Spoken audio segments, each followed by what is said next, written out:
અંગ્રેજી વ્યાકરણ ભાગ 2 છે એ જોઈશું. ક્વેશ્ચન નંબર 11 છે, 11 નંબરનો પ્રશ્ન છે. હી વોન્ટ્સ ટુ બીકમ ખાલી જગ્યા engineer.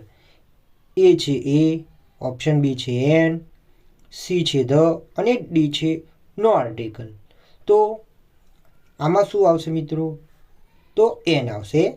He wants to become an engineer. An કેમ આવશે? તો જોઈએ એની સમજ, ગુજરાતી સમજ જોઈશું. તો એન્જિનિયર, આ જે એન્જિનિયર વર્ડ છે એ કેવું?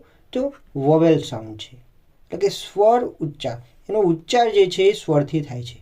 તો એન્જિનિયર એ, એન્જિનિયરમાં એથી ઉચ્ચાર.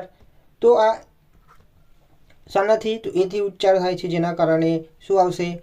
એન આવશે. આગળ જોઈશું. Question number 12. સી હેઝ ખાલી જગ્યા યુનિક આઈડિયા. એ છે એ, ઓપ્શન બી છે એન, ઓપ્શન સી છે ધ, ઓપ્શન ડી છે નો આર્ટિકલ. તો અહીંયા આન્સર શું આવશે? તો એ આવશે. શું આવશે? એ.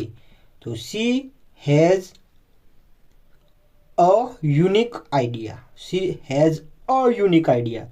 હવે મિત્રો અહીં તમે જોશો કે યુનિકના સ્પેલિંગમાં આગળ યુ આપેલું છે, પણ શું? તો જે ઉચ્ચારણ છે એ શાનાથી? યુથી થાય છે. શું થાય છે? યુથી થાય છે. તો યુનિકનો ઉચ્ચાર છે એ યુથી થાય છે, જે શું છે? કોન્સોનન્ટ સાઉન્ડ, એટલે કે વ્યંજન ઉચ્ચાર છે. ભલે અહીં યુ જે છે, યુ એ કેવું છે? સ્વર છે, પણ ઉચ્ચાર શાનાથી થાય છે? સ્પેલિંગનો, યુનિકનો, તો યુથી થાય છે, જેના કારણે અહીં એ આવશે. ક્વેશ્ચન નંબર 13 જોઈશું. ખાલી જગ્યા અર્થ મૂવ્સ અરાઉન્ડ ખાલી જગ્યા સન. તો આન્સર આવશે ધ. આ બી છે એ, ધ, એટલે કે the earth moves around the sun. તો પૃથ્વી સૂર્યની આસપાસ ફરે છે. હવે સમજ જોઈ લઈએ.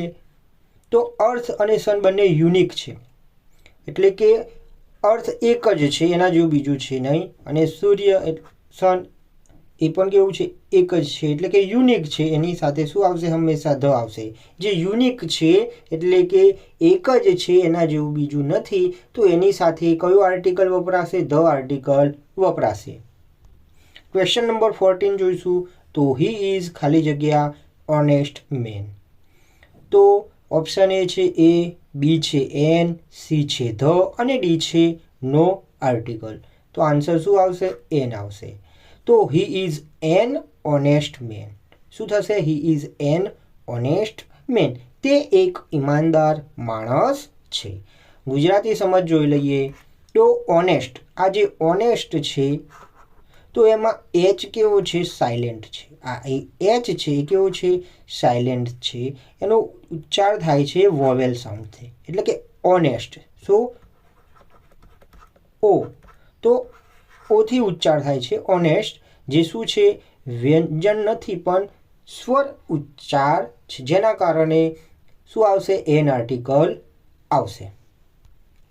ક્વેશ્ચન નંબર 15, એટલે કે 15 નંબરનો પ્રશ્ન. સી ઇઝ સ્ટડિંગ ઇન ખાલી જગ્યા કોલેજ. એ છે એ, બી છે એન, સી છે ધ અને ડી છે નો આર્ટિકલ. તો આન્સર ઇઝ શું આવશે?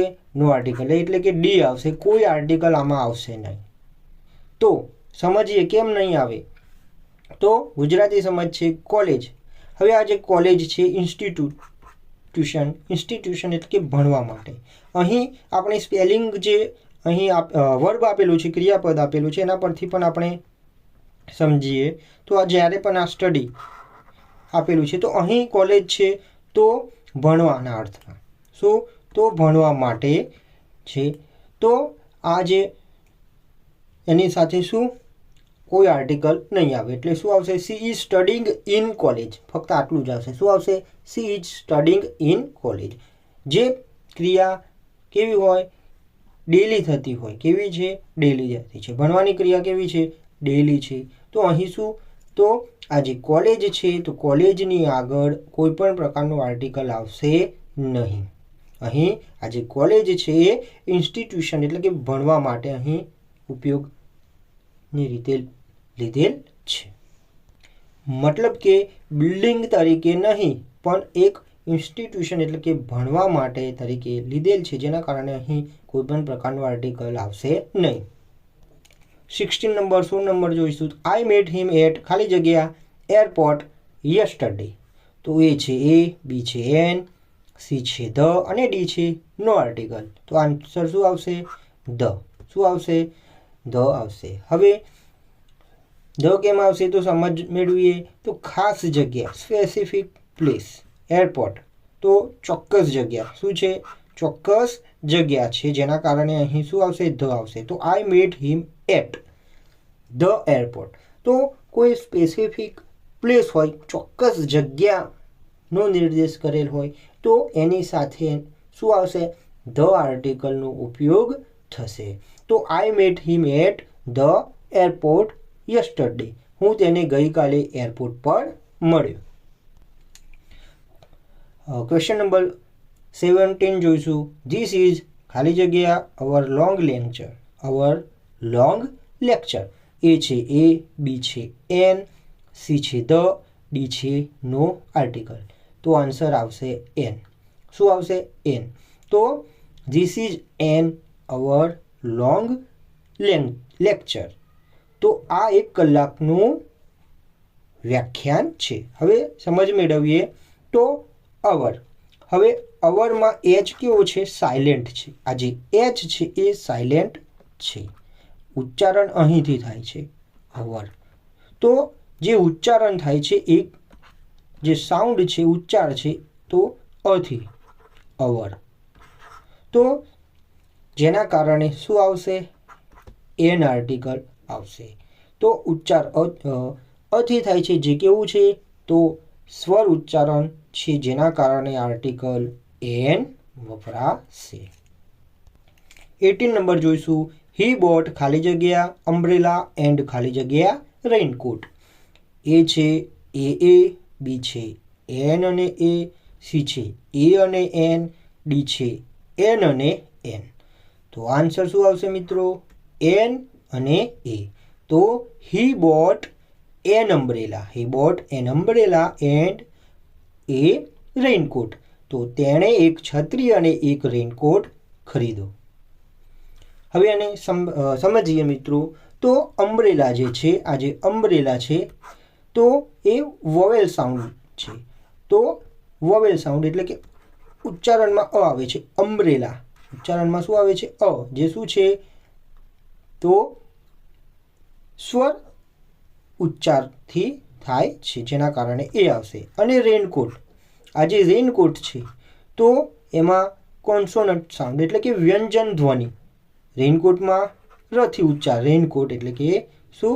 રથી ઉચ્ચાર થાય છે, જે કેવું છે? વ્યંજન ધ્વનિ છે, જેના કારણે એ મુકાશે. આ તમે સમજી ગયા હશો. 19 નંબર જોઈશું. 19 નંબર ખાલી જગ્યા Himalayas are very high mountains. Option A છે એ, બી છે એન, સી છે ધ, ડી છે નો આર્ટિકલ. આન્સર શું આવશે મિત્રો? તો ધ આવશે. શું આવશે? ધ. એટલે કે the Himalayas are very high mountains. Himalaya ઘણા ઊંચા પર્વતો છે. હવે સમજીએ કે ધ કેમ આવ્યું. તો ગુજરાતી સમજ મેળવીએ. માઉન્ટેન રેન્જીસ પહેલાં ધ આવે. માઉન્ટેન રેન્જીસ પહેલાં શું આવશે? ધ આવશે. અહીં રેન્જીસ માટે હાઈ. માઉન્ટેન હિમાલયા શું છે? એક માઉન્ટેન્સ છે, જેના કારણે આગળ શું આવશે? તો ધ આવશે. તો the Himalayas are very high mountains. 20 number જોઈશું. હી ગોઝ ટુ ખાલી જગ્યા office regularly. He goes to ખાલી જગ્યા ઓફિસ રેગ્યુલરલી. તો ઓપ્શન એ છે એ, બી છે એન, સી છે ધ, ડી છે નો આર્ટિકલ. તો આન્સર શું?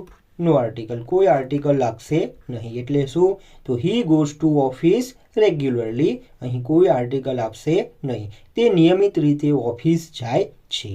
સમજ મેળવીએ તો રેગ્યુલરલી, અહીં આ શબ્દ આપેલો છે રેગ્યુલરલી એ રૂટીન વર્ક. શું દર્શાવે છે? રૂટીન વર્ક દર્શાવે છે. આ રેગ્યુલરલી શબ્દ છે રૂટીન, રોજનું જે કામ છે એ દર્શાવે છે. તો આ જે ઓફિસ છે તો એ ઇન્સ્ટિટ્યુશન, તો એની કારણે શું આર્ટિકલ આવશે નહીં, કોઈ આર્ટિકલ આવશે નહીં.